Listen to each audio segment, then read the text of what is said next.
के विद्यार्थियों, दशमांश चक्र पर आधारित इस 8वीं एवं अंतिम कक्षा में मैं आपको यह बताने जा रहा हूं कि दशमांश में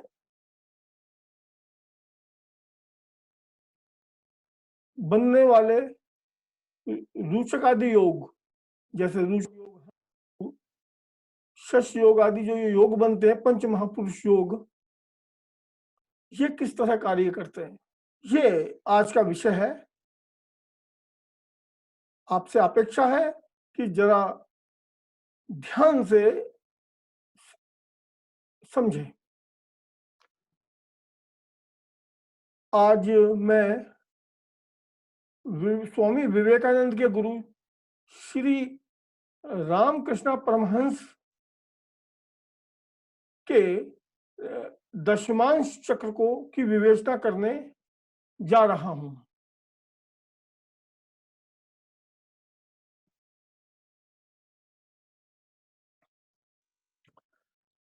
प्रिय विद्यार्थियों,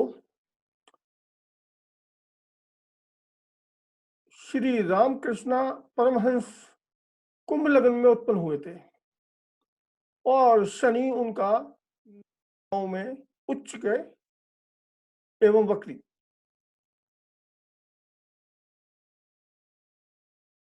दशमांश में उनके वृष लग्न आती है, शनि 10वें घर में कुंभ राशि में एवं दशमांश लग्न के स्वामी शुक्र से युति बनाए हुए हैं। तो देखने में इनकी राशि कुंडली एवं दशमांश चक्र से ऐसा परिलक्षित होता है कि ये किसी बहुत बड़े बिजनेसर की कुंडली होगी। यदि खींचतान के सिद्ध ना किया जाए तो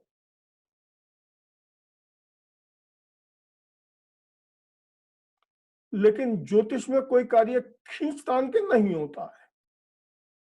तो जैसे मैंने आपको पहले भी कई कक्षाओं में बतलाया था कि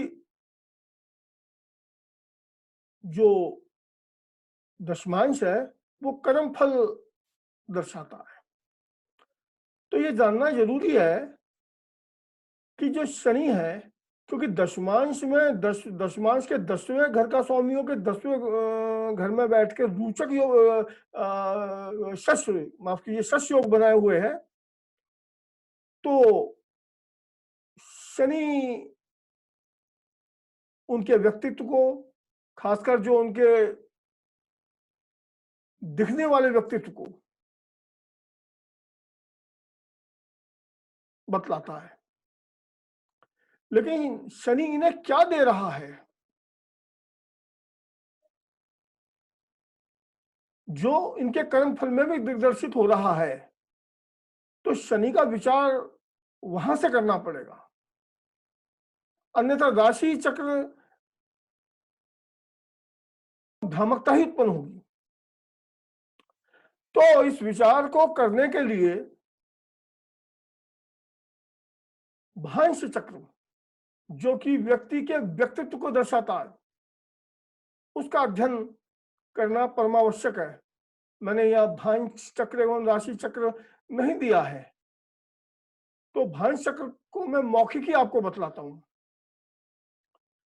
तो श्री रामकृष्ण परमहंस के भांश चक्र में मिथुन लग्न है और शनि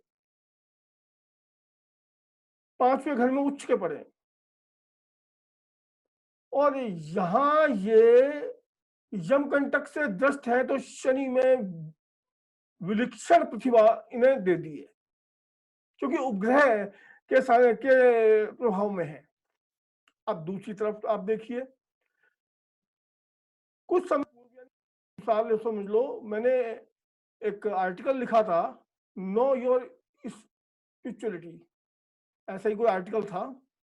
नो योर, सॉरी माफ कीजिए, नो योर स्पिरिचुअल लेवल, बहुत लंबा आर्टिकल है। ये आपको मेरे ब्लॉग पे, मेरी वेबसाइट पे कई जगह मिल जाएगा, मेरे फेसबुक पेज पे ही मिल जाएगा ये आर्टिकल, अगर आप इसे देखेंगे तो वहां मैंने वैराग्य का और आध्यात्मिकता का इसका मैंने बहुत ही ज्यादा विस्तृत वर्णन किया है। तो उसमें से मैंने एक बात बताई है, उसमें मैंने कहा है आत्ममंथन। जब भांस में सूर्य पे शनि की दृष्टि होती है तो यह आत्ममंथन करवाता है। तो जब आत्ममंथन होता है तो वैराग्य, योग, समाधि ये सब प्रकट हो जाती है। तो इनके यानी श्री राम कृष्णा परमहंस के भांस चक्र में उच्च के शनि, उच्च के सूर्य को देखते हैं, तो यह आत्ममंथन समाधि वाली स्थिति दे देता है। विंशांश में जिससे साधनाएं देखी जाती हैं उसमें शनि अपनी मकर राशि में स्थित है।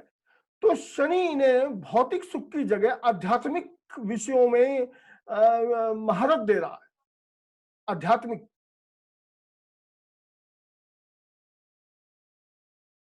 तो यही शनि जब दशमांश के अंदर शस्य योग बनाते हुए अपने गुरु शुक्र के साथ दशमस्थ है,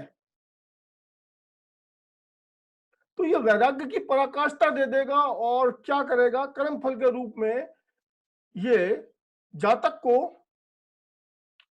आध्यात्मिक साम्राज्य का राजा बना देगा।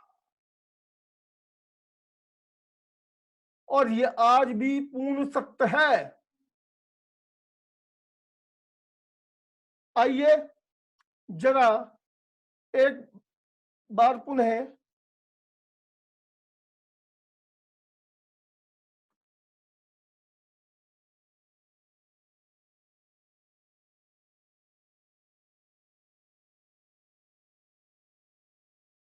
दशमांश चक्र के माध्यम से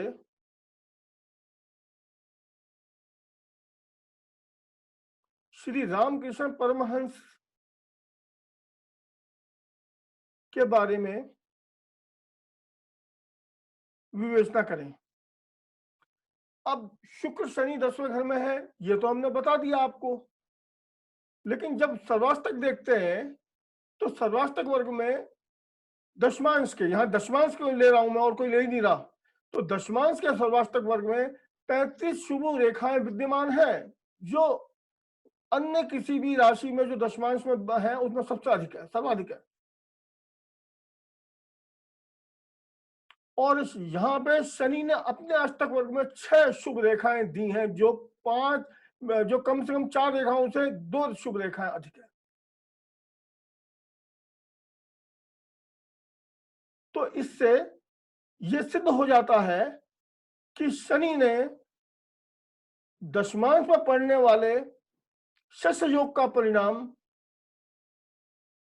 आध्यात्मिक उन्नति से दिया, जिसके आगे पूरा विश्व नमस्कृत है।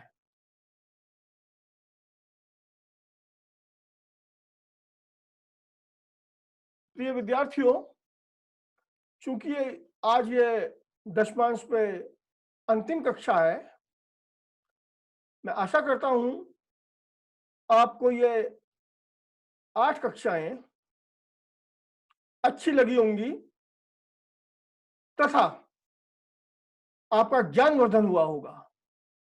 शेष फिर कभी अन्य कक्षाएं हम लेंगे।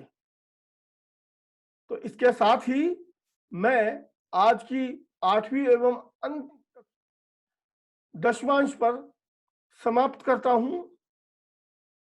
खुश रहो। नमस्कार।